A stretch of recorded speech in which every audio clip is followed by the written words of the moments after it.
बच्चों देखो question number 11 में हम लोग आते हैं। ओके, क्वेश्चन नंबर 11 में लिखा हुआ बच्चों ध्यान से देखना, ठीक है। क्वेश्चन नंबर 11 में लिखा हुआ बच्चों कि find the capacity of a rectangular cistern, ठीक है। एक रेक्टेंगुलर सिस्टर्न है क्यूब वाइट का, ओके, क्यूब वाइट शेप का रेक्टेंगुलर सिस्टर्न है। तो क्या करना है, इसकी कैपेसिटी निकालना है। देखो बच्चों जहाँ पर कैपेसिटी का यूज़ हो, कैपेसिटी वर्ड का यूज़ हो, वहाँ पर समझो आपको वॉल्यूम निकालना है, ठीक है। किस फॉर्म में निकालना, लीटर में निकालना, और दिया हुआ डायमेंशंस किस में है, मीटर में। ओके, तो सबसे पहले यहाँ तक सॉल्व करेंगे हम लोग। फिर नेक्स्ट क्वेश्चन इसी में दिया हुआ है कि find the area of the iron sheet required to make the system, ठीक है। तो यहाँ पे कह रहा है कि वो आयरन शीट का एरिया निकालो जो सिस्टर्न को बनाने में यूज़ हुआ है। ओके, सबसे पहले देखो एक सिस्टर्न बनता है वो किस शेप का होता है, वो बिल्कुल होता है फॉर एग्जाम्पल देखिए जैसे कि मैंने माचिस डब्बा लिया, ठीक है, समझिए एक सिस्टर्न का शेप है, ठीक है, रेक्टेंगुलर सिस्टर्न है।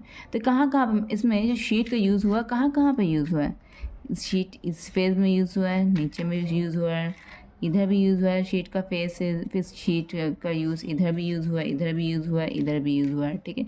इसी तरह से अगर रेक्टेंगुलर सिस्टर्न होगी जो आयरन से बनी हुई होगी तो उसमें भी जो आयरन शीट्स का यूज़ होगा वो उसके टोटल सरफेस एरिया पे यूज़ होगा। मतलब कि ये चारों लैटरल सरफेस पर यूज़ हो तो गया, मतलब कर्व सरफेस एरिया पे यूज़ तो हो गया, और टॉप डाउन तो मतलब कि जो पूरे एरिया क्या कहते हैं टोटल सरफेस एरिया। तो इट मीन्स हम लोगों को यहाँ पे क्या करना है, यहाँ पर जो कह रहा है आयरन शीट का एरिया निकालने कह रहा है, तो हम लोगों को टोटल सरफेस एरिया का यहाँ पर फार्मूला पुट करके निकालना पड़ेगा, ठीक है। तो सबसे पहले हम लोग इस क्वेश्चन का पहला पार्ट को सॉल्व करते हैं, ठीक है। क्वेश्चन नंबर मेरा कौन सा बच्चों, ये मेरा क्वेश्चन नंबर ये मेरा 11 है, क्वेश्चन नंबर ये में कौन सा 11 है। ओके, ठीक है।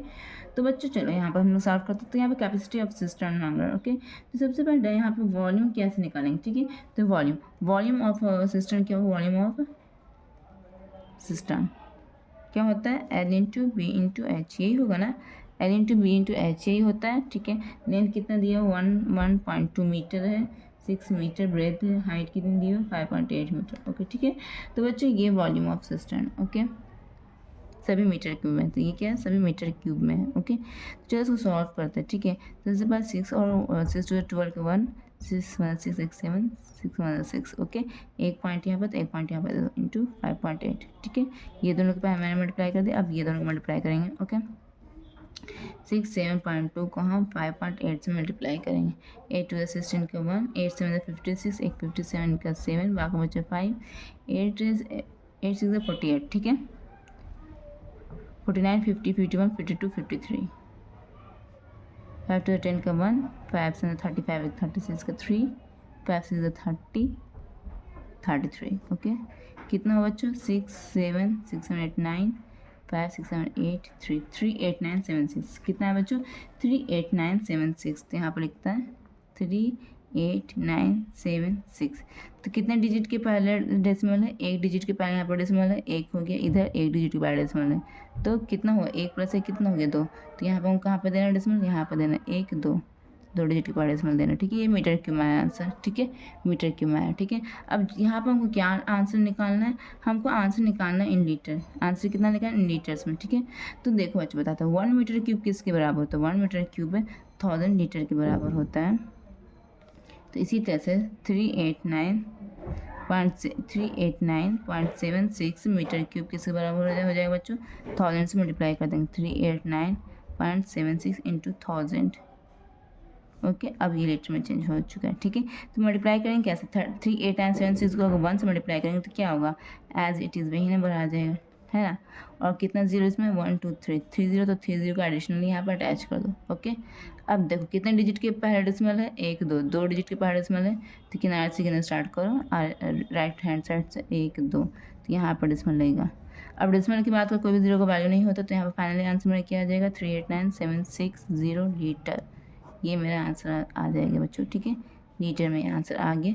चलिए ये कैपेसिटी ऑफ रेक्टेंगुलर सिस्टम निकल चुके हैं। अब हम निकालेंगे टोटल सरफेस एरिया, निकालेंगे total surface area of system, ठीक है, जिसमें आयरन शीट का यूज़ हुआ है।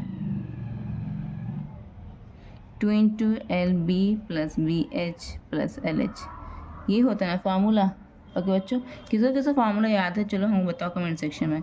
लेंथ कितना है बच्चों, 11.2 है लेंथ, ब्रेथ कितना है, ब्रेथ है 6, ठीक है, प्लस ब्रेथ कितना है 6, हाइट कितना है 5.8।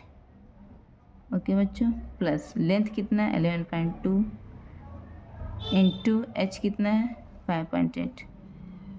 ओके बच्चे, किस तरह से वैल्यूज़ को पुट करना है आप लोग देख सकते हैं 2 इंटू, चलो ये दोनों के बारे में मल्टीप्लाई कर दो, 6 टू 12 का 1, 6 में 6 एक 7, 6 में 6, ठीक है। एक डिजिट के पार डेसिमल डालना तो एक डिजिट के पार यहाँ डेसिमल डाल दो प्लस, ठीक है। अब 6 को 5.8 से मल्टीप्लाई करो, 6 है 48 का 8, बाकी बच्चा 4, 6 5 30, 34, कितने डिजिट के पार डेसिमल 8 डिजिट के पार, तो 8 डिजिट के पार डेसिमल डाल दो प्लस 112 को हम 5.8 से मल्टीप्लाई करेंगे, 112 को 5.8 से मल्टीप्लाई करेंगे, 8 to the 6 11.2, तो 8 to the 16 का 1, 8 में 8 एक 9, 8 में 8, 5 to the 10 का 1, 5 में 5 एक 6, 5 में 5, 6 9 6 बात है 14 का 1, 5 एक 6, ठीक है। एक दो डिजिट के पार्ट में 2 डिजिट हुआ ना, एक डिजिट 2 डिजिट, 2 डिजिट है के पार्ट में तो एक 2 डिजिट, तो यहाँ पर 64.96। ओके बच्चों, अब नेक्स्ट क्या करना है हमको, ये सभी तीनों को जोड़ देना है, ठीक है।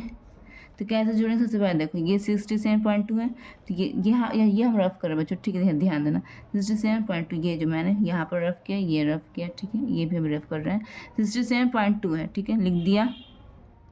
अब सेकेंड यहाँ इसका डेसिमल मैच कर, इससे मैच करके लिखा है, डेसिमल के आगे क्या दिया हुआ 4, एज इट इज़ लिख दो, इसके जस्ट आगे 4 के आगे 3, 4 के आगे 3, डेसिमल के बाद क्या दिया हुआ 8, तो 8 लिख दो। अब इसमें देखते हैं डेसिमल को मैच करो, डेसिमल मैच किया सबसे पहले, डेसिमल के आगे 4 दिया, 4 लिख दो, 4 के आगे 6 दिया हुआ, 6 लिख दो, डेसिमल के बाद 9 दिया हुआ, 9 लिखो, 9 के बाद क्या दिया हुआ 6 लिख दिया, ठीक है, हो गया। यहाँ पर खाली जगह तो 0 0 फिल कर दो, ठीक है, सबको प्लस कर दो, 6 आ गया, 8 9 10 19 आ गया, 19 का 1 हो गया, 12 13 14 15 16 का 1, 6 6 12 13 14 15 16 166.96, ठीक है। तीनों को जोड़कर ये आया, ठीक है। ये अब यहाँ पर ब्रैकेट का मतलब होता है मल्टीप्लाई, 166.96, ठीक है। अब इसको 2 से मल्टीप्लाई कर दो, 2 से 12 का 1, 2 9 18 एक 19 का 1, 2 से 12 13 का 1, 2 से 12 एक 13 का 1, 2 में 2 एक 3, 2 डिजिट के पार्ट डेसिमल, 2 डिजिट के पार्ट डेसिमल डाल दो, ठीक है। तो आंसर में क्या आना चाहिए बच्चों, आंसर में आना चाहिए 333.92 मीटर स्क्वायर। देखो बच्चों, एग्जैक्टली मेरा यही आंसर आया है। तो आई होप कि आप लोगों को समझ में अच्छी तरह से आया होगा। अगर आया होगा तो अपने प्यार पे कमेंट सेक्शन से मेरे कमेंट को भर दो और मुझे इन्फॉर्म करो कि कहाँ तक आप लोगों को समझ में आया और किस क्वेश्चन में आप लोगों को प्रॉब्लम हो रही है। उसी तरीके से मैं वीडियोज़ को अपलोड करती रहूँगी।